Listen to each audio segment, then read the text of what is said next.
With that, ladies and gentlemen, over to the moderator. Good evening, guys. Good evening, everyone. Just give you the quick format here. Of course, esteemed panelists, 200 years of experience plus sitting on the stage.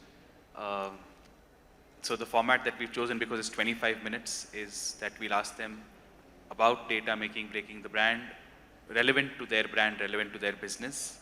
Couple of questions each panelist, and follow-up questions if any. If we have time, we can take questions from the audience too. So that's the idea here. Great, so I'll get started right from the first panelist in this order. Sure, so Subhadeep, we had, sorry, just give me 1 second.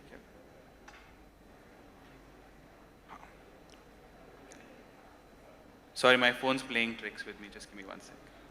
Yeah, so 12 years in Godfrey's, right? If you had to stay there any longer, they'd make the coat of arms a tattoo on you. So now with Gritzo, it's a Healthkart sub-brand. It's also on Healthkart's website. You're also on marketplaces. So the first question is, how are you, is this, all this data integrated, or is this swim lane based? And how are you looking at it, and how do you monitor all this data which you have? Yeah, sure. Thank you so much. So Healthkart primarily operates like a house of brands, and Gritzo is a startup within a startup, I would say. Okay. So initially, this data wasn't integrated, but over a period of time, we understood that if your CRM system is sending a different communication to the consumer, while your order management system has a different information, and your, let's say, behavior tracking on the website is done by a different tool, ultimately, we cannot end up giving the right user experience. So right now, we have integrated CRM systems, which is helping us create unified consumer personas. And basis that, we are seeing a huge delta in our business and conversions. Apart from that, I would like to add one more point, which is about the real timeness of data, right? If you have legacy systems in silos, you sometimes miss out on, kind of putting the trends onto the data information that is there. So it's very, very important to have an unified structure to data so that you can create one single persona for one cohort and then lead that person through a unified experience and one journey. So I think we have come a long way, but some more steps yet to be covered, yes. That's very interesting. So what kind of, cadence would you have to review this data then? I mean, how often are you looking at it? How often are you looking at this data, or how often are you reviewing the data? Every day. We are a small brand trying to scale, so we have to look at data every day. However, in terms of any business decisions, we give data some time, because I think randomness also does not help. And taking decisions, with a short span of data, it can be very, very counterproductive. So at the end of the day, while you should look at the data every day, look at the trends, however, we should know that there's a gestation period, and thereafter take the right decisions. So yes. Sure. I mean, of course, there is this, some data needs to be given time, some data you can immediately act upon. But for you, how do you also approach the explore versus intent problem? Because a lot of people are just coming there for education, personalized milk, super milk, and some of them are here to buy. So how do you differentiate that? So yeah, very interesting question. I'll start this with an example. So Gritzo is a personalized child nutrition brand, and we personalize health drinks basis age, gender, use case, health goals, etc. So out of various use cases, we had this interesting use case of sports and energy, one drink made for children into active sports. So when we initially launched all concepts, we saw a huge traction on this concept. So 40% of our consumers were warming up to this.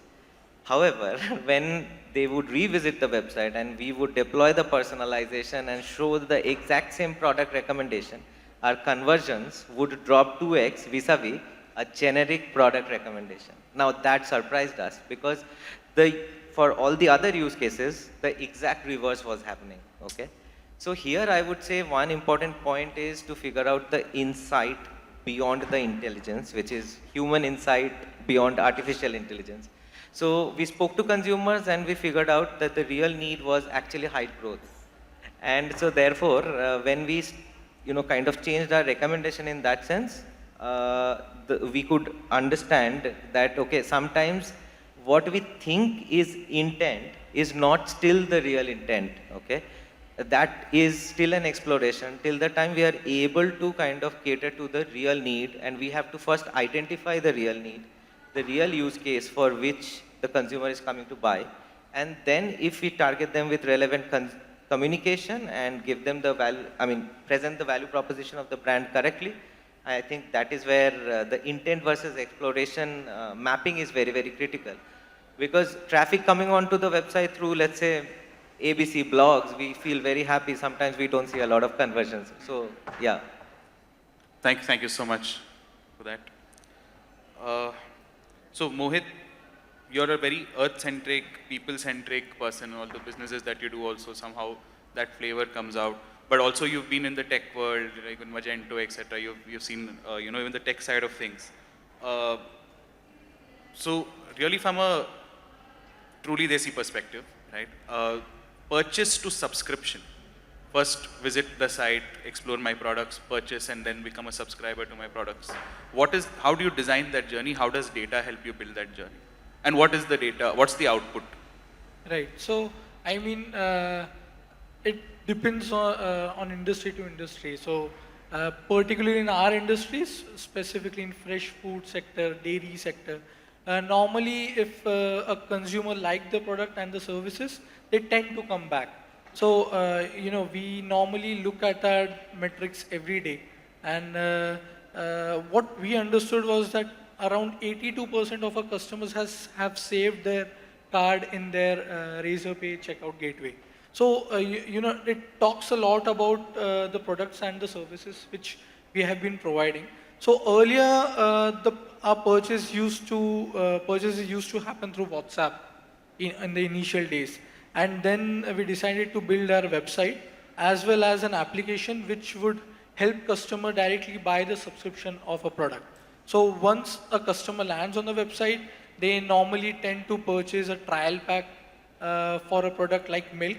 So we have a 3-day trial pack and 7-day trial pack. Once they like the services and the product, we switch them to our application.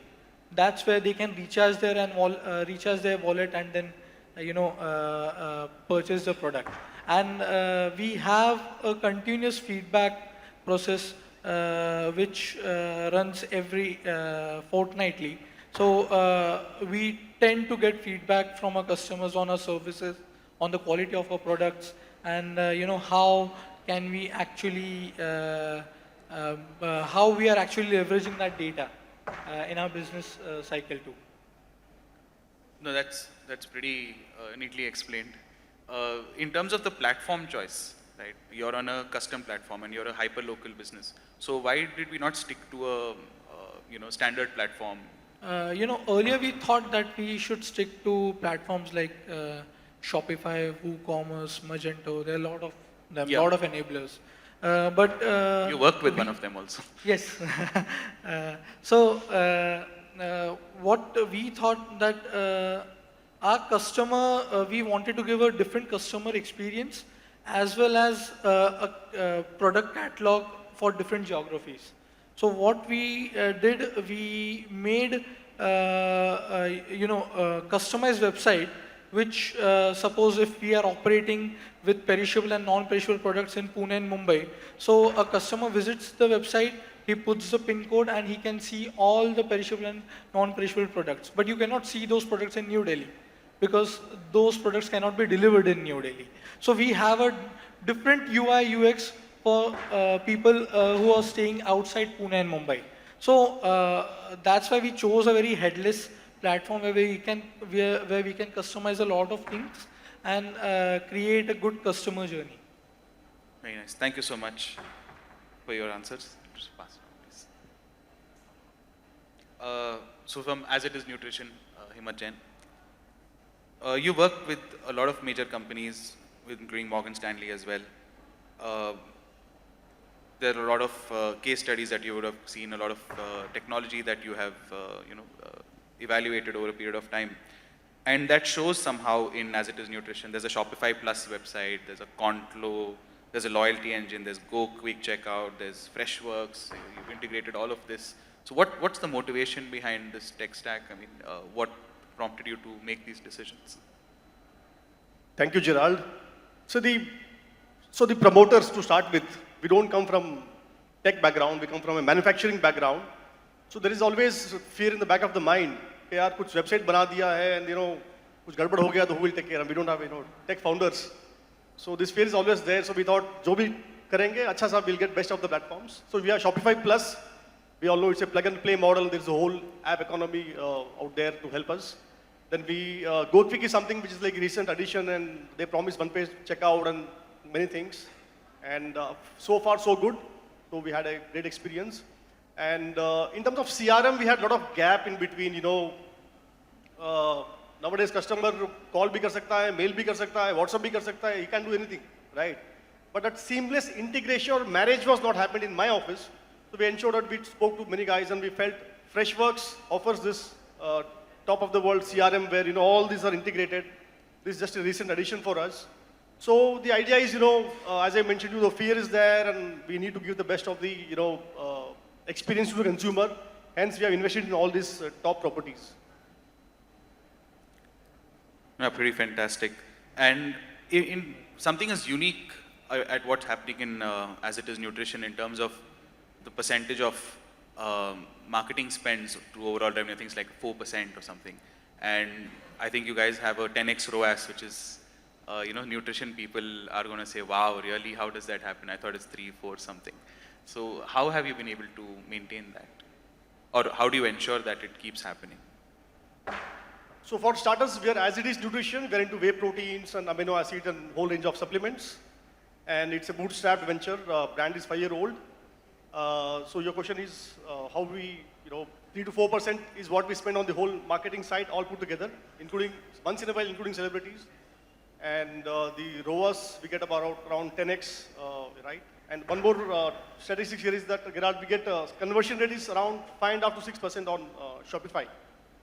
So the reason I think how it has come to, why we are one of the best in this, on the statistics is that I think to start with, we got the brand name right for the category per se.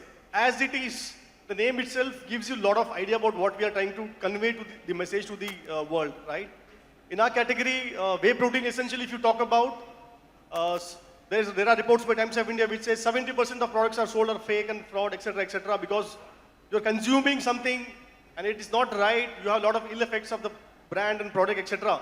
So getting a right brand name makes a big difference in the D2C economy, right? Your marketing budgets, your other budgets can scale down if your branding got it right. So somehow I think we're lucky enough, fortunate to have a right brand name to start with. Number 2, out of all the things, we have a lot of repeat purchases also. One important thing is how are you going to build trust with the consumer, right? So today if you buy a whey protein on Amazon, on our website, along with the listing you will find a test report, number 1. Number 2, we are giving a 200% money back guarantee on the product, each and every pack. You buy a product, you get it tested, and whatever we claim on the label, right? Protein kitna percent aaya hai, aayega, etc. If it is not there, we pay you double the money plus lab testing charges. So nobody in the industry is doing that, right? So we are trying to building a lot of trust on these, via these methodologies. I think by virtue of that, we have a lot of repeat purchases, and hence our marketing cost overall is, very minimal. What's the repeat percentage like? Sorry? Repeat purchase percentage. Repeat purchase is close to 60%. Very good. Thank you. Please pass that on. Vishal Kaushik from Upakarma. Okay. Ayurveda. Thank you everyone for having us over. Thank you. Please, Gerard. Yes, so there are some brands who are too large to succeed, extremely big. Their online to offline contribution will be 2% to 5% also. Then there are some brands who are well established on marketplaces, upcoming emerging brands whose own D2C is 5%, 10%, but marketplace is 90%. In your case, that is a 30-70 split, 30% on your own D2C, 70% on marketplaces. How does a brand get from that 5 to 30 journey? And what numbers should they be watching while they go up? I think first and foremost, the product needs to be excellent. That's the only way you'll grow any which way, whether it's marketplace or a website. Second is the right strategy at the given point of time should be short term as well as long term. So in terms of Upakarma, what happened was absolutely what we were discussing earlier, that every young brand and every young entrepreneur here, when we start, we look at this marketplaces as the biggest chunk because they are the biggest chunk for most of the cases. But in the ideal scenario, which we have been discussing for over the years in the D2C spectrum, founder to founders, is that the focus on website needs to be probably more so if you are building a brand for the long term. So when we started out, we were 5%. And to reach that 30%, we had to categorize short-term and long-term goal. So what worked for us was we first went regional. So like you were saying that, having regional pages, landing pages, having a regional customer care team, which was at that time trying to build one region at a time. And that gives us the liberty, as the whole idea is how to use data, right? So data being the highlight, the hygiene factor, then it comes the data segregation and the data analysis, which needs to happen very now and then. And that's what we did. So we are based out of North India. We first started from North India. The website itself had more localized sort of content built, had more localized UI, UX for the people coming in. And that gradually just built because if you are not giving the customers value, so the portals were made such big portals because they gave value. They gave the right discounts, they gave good offers, they gave special freebies, special interactions, special after service. And that's what made them them.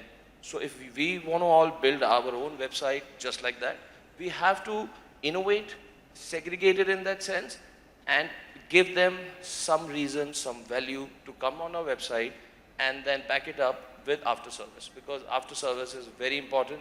People often buy it and then later, I've seen in many young brands. So I think from the get-go, your focus should be short-term and then long-term because pan-India, now we are fully pan-India. We are doing our ads, Upakarma is Upakarma, which if you all know, so that's how it happens. And now similar approach we'll follow in omni-channel also, region by region. That's a lot of human beings and a lot of technology at play. How does it work? Sorry? There's a lot of human and technology at play at the same time. Yes, absolutely. Yeah. Absolutely. How do you ensure that nothing goes wrong there, So I'll be honest, no matter how much we say D2C and we are tech and this and that, the human angle remains very important, not just for us brands, even the portals. If all the brands which are doing decent number with portals must have realized categories matter, POCs matter, the right strategy by some PPC on the warehousing matters. So eventually technology is as good as you said, if you manage human angle and the strategy well.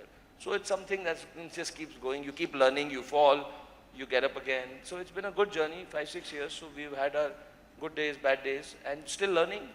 No, fantastic. I think one learning that a lot of brands can take from you, and I'm sure if you've seen their website already, it's not too many products, it's few products. And, we ourselves tell people sometimes, few products that's difficult to crack, customers expect range from you. How did you do it, and what can people with a small set of SKUs, do to build a good brand? What's the hack?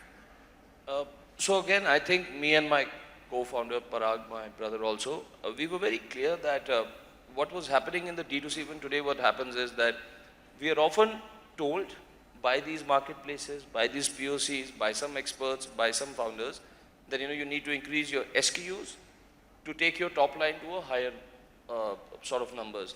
But that's not entirely the case for every successful brand.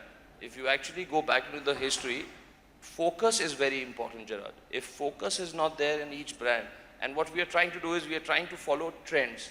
So I'll give you my example. We were 10 of us Ayurveda brands which started in 2016, 2017.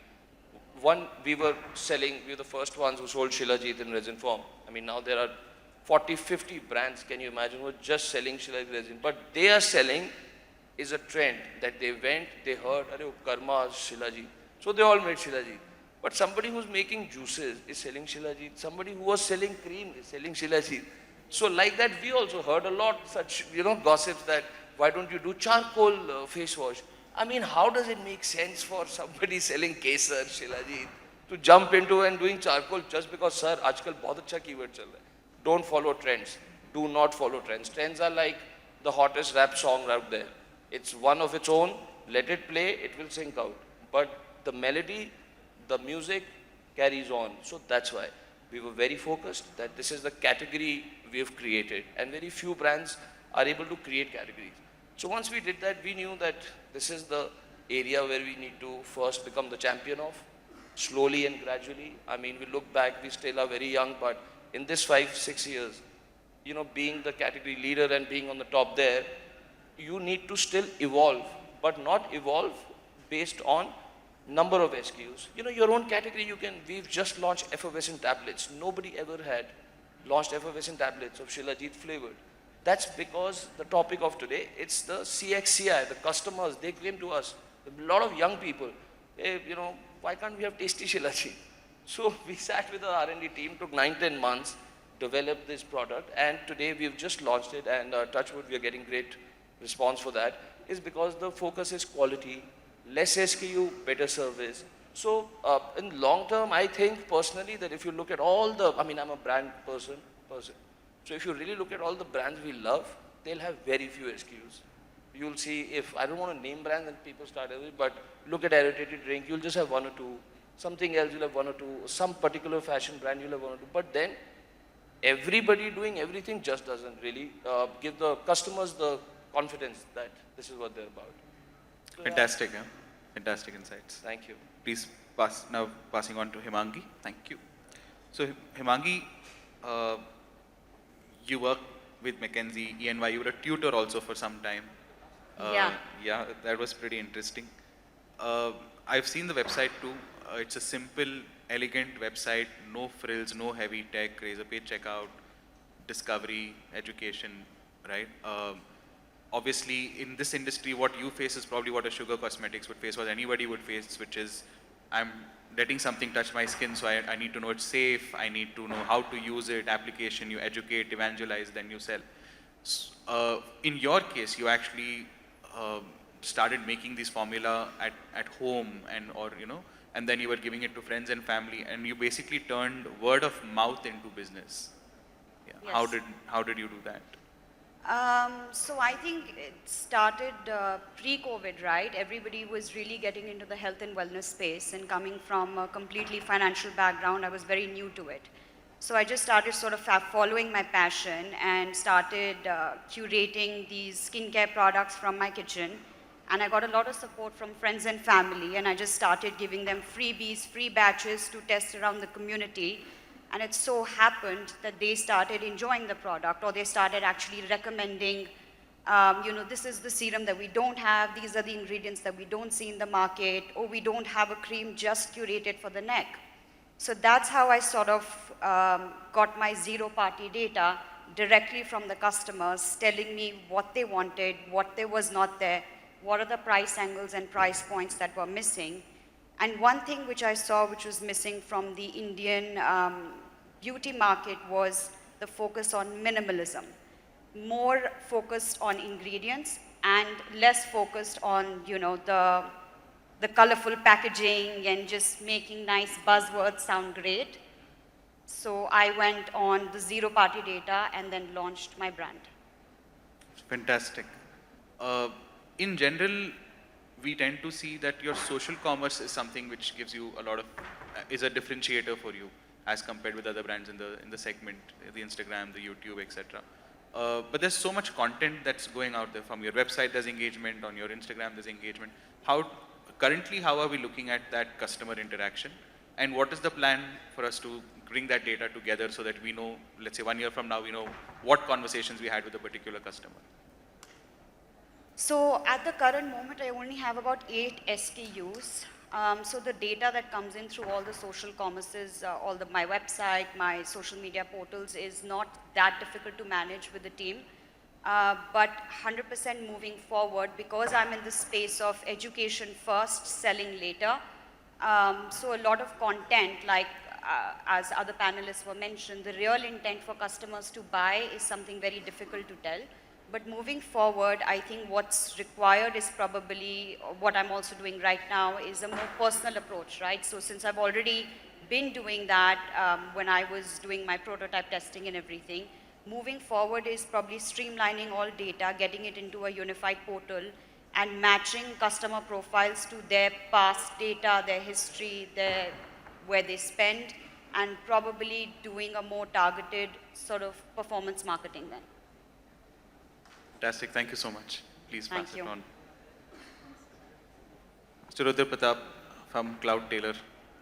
So you're revolutionizing things right now. You're trying to get the traditional tailoring which happens, which people are used to growing up, and you're bringing in all the technology into it together, integrating that technology. And I think you're a technology geek to that extent also, you could say, right?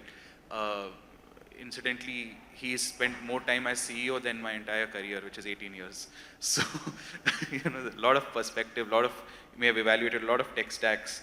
Also currently there's a React.js website, there's an app, there are SISs, you have your own stores also, 40 SIS and 10 stores as well, right? So today, if we had to say history of e-commerce technology until today, right?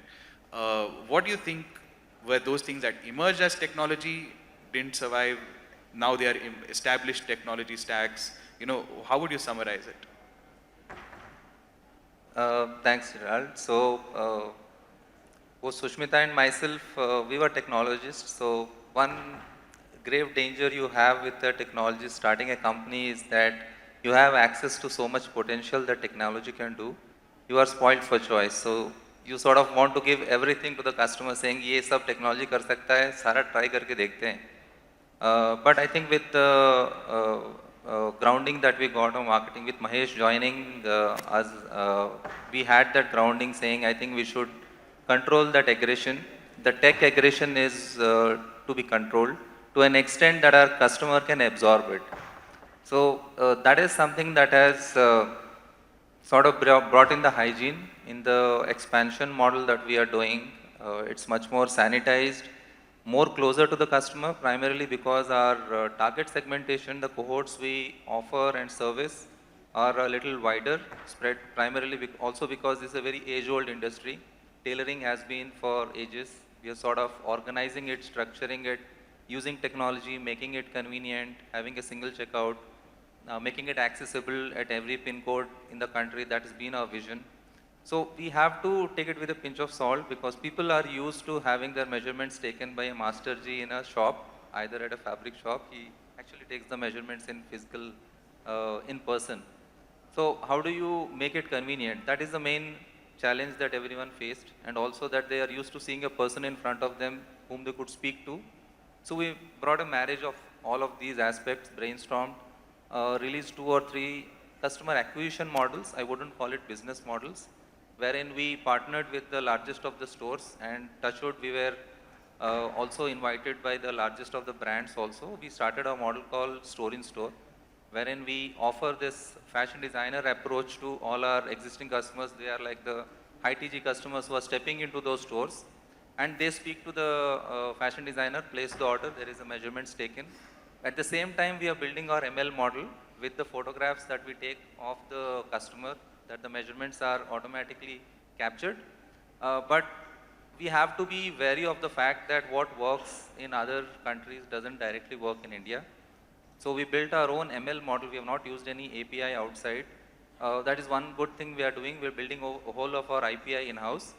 But the fact is it doesn't fit our Indian context. So we had to go back to the drawing board, do a lot of changes, because Indian women wear a lot of loose-fitting clothes. They don't wear tight-fitting clothes that the ML usually understands, the one which are advertised outside. So we use that as a benchmarking model for our learning of the ML. So we have to build that into the website, into the app, see how the customers react. And the measurements are always a hybrid model. No matter how technologically advanced a brand can become, everyone will still look at a fit finish. We are into the business where 1 inch we matter karta. It's not an L, XL or an M. So that is the technology challenge that we always dream to get closer to. So it's a continuous journey. We will never have an end to that cycle. Fantastic. So after all this evolution of technology, there's still no perfect stack. No, No, the ML is still, I would say, 85 to 87% accurate. The measurements are not perfectly fit, but what we use it for is definitely for the master to understand. Master is the staff member who cuts the fabric. So the fabric is pretty costly. We get lehengas from Mohe, which is like 1 lakh, 2 lakh also. We get sarees which are 40,000, 60,000. So you have to think twice before you cut the blouse of it. So how do you make that decision confident? How do you instill that confidence into the master who is at the cutting table, far away from the customer? How do you empower him to really cut the scissor, move the scissor on it? That's where we are using the technology for. At different points on the whole cycle, also to track the order, give access to the customer for every status change saying, abhi aapka kapda cut raha hai, abhi aapka kapda silai ho rahi hai, aapki final product hai. Just like how your biryani is being shown on Swiggy. So we are trying to reduce the learning curve, make it more comfortable and colloquial for the customers who also order a biryani. They will go ahead and order a dress with us. Thank you so much. How much time do we have? It's time. Okay, so I will, absolutely.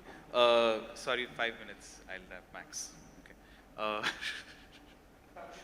There should be some warning here. Anyway, yeah, sorry.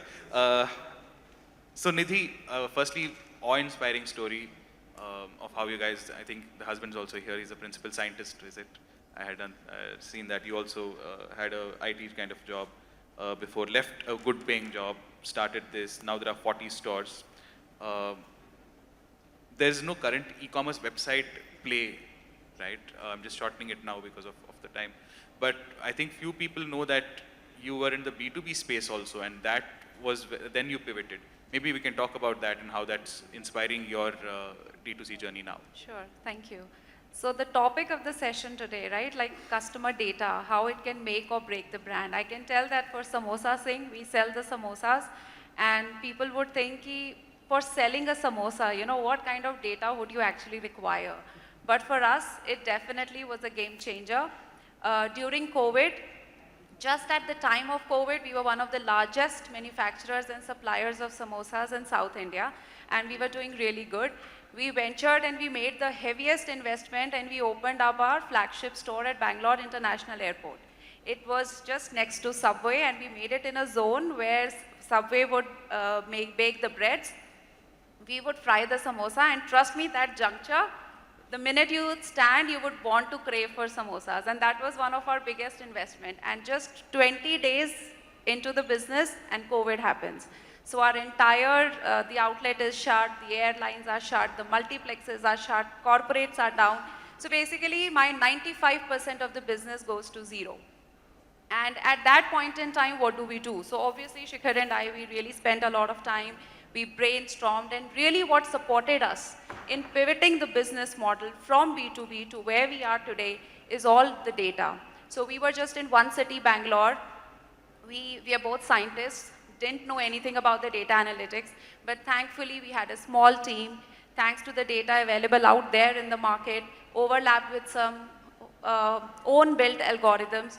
And while in Bangalore during lockdown, we were able to identify the exact catchment areas within 100 meters where we could actually quickly open our cloud kitchens and start the online deliveries. And it was just a matter of 18 months that from one city, we moved to 50 plus outlets and to 8 cities. And the power of data is so much that even if you maneuver the outlet by 100 meters, I mean 100 meters is a big distance, I mean even if you would do it 50 meters here and there, your entire order flow would change. Because the data supported us in identifying where there are tolls, what is the spending capacity of the consumer there, what do the consumers prefer, is there a walk-in, is there a parking available, a lot of other aspects. And we were actually able to not just sabotage the brand, but actually make Samosa Singh a big brand in especially cities like Vijayawada, Vizag, where we never thought that, you know, so soon Samosa Singh would be able to enter. So for us, definitely the customer data, the kind of analytics we did, not being from the same background, but being able to overlap the AI and the other enablers, and able to do that, identify the market gaps, and quickly leveraged on it and scaled it up.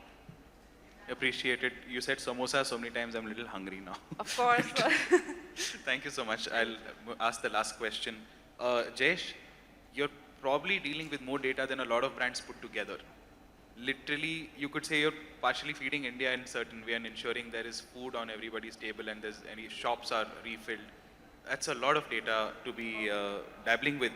So in the real world, right, how are you impacting a retailer or a farmer with your data? Right. At the outset, I think that there cannot be such a scientific panel which replicates real life, because we are coming to food at the end.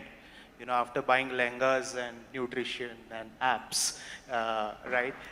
We are talking about an $800 billion industry in India alone. So talking about data, so it's very simple, right? In God we trust, everybody else brings data. We are empowering retailer as well as the farmer, right? Now, what am I bringing in for a retailer? Today we are servicing more than 150,000 odd retailers only in south of India. I can go back and tell him, or rather we tell them with our predictive modeling, that what rice to stack. In India, every pin code has a different consumption of rice, right? Whether it is a Sona Masuri or HMT or whatever rice variety, every pin code consumes different variety of rice. We tell him what Lay's packet to stock, whether it should be a 5 rupee packet or a 10 rupee packet or a 20 rupee packet, because it's different. Right? So there are a hell lot of data analytics and insights that go into the picture to ensure that he gets more than 90% fill rates, so that no customer goes out of the shop empty-handed. So the idea is that at least 8 out of 10 products that a customer walks in for is delivered. Today we are able to deliver 95%. Going back to the farmer, everybody is talking about food wastage, everybody is talking about many sensitive items about a farmer. Today a farmer uses most data, most advanced analytics that everybody can even think of, right? We can go back to 90 days, 100 days. We tell the farmer what to plant, how much to plant, and what rate it will be sold, right? The soil type, what seed quality. In fact, as per climate change, we are now advising farmers which seed to go for, because if there is a heat wave, what kind of potato can it yield? So it is retailer to farmer and everything in between. We are dealing with data. Thank you so much. I had a good question about food wastage, which I can't now ask because we're out of time. But our panelists are here, and you can meet them during the event as well. We are also here, so please feel free to come and ask us any questions or any follow-up questions that you have. We're out of time, so won't be able to do questions now. Thank you very much, guys. Thank you so much. Can we have a huge round of applause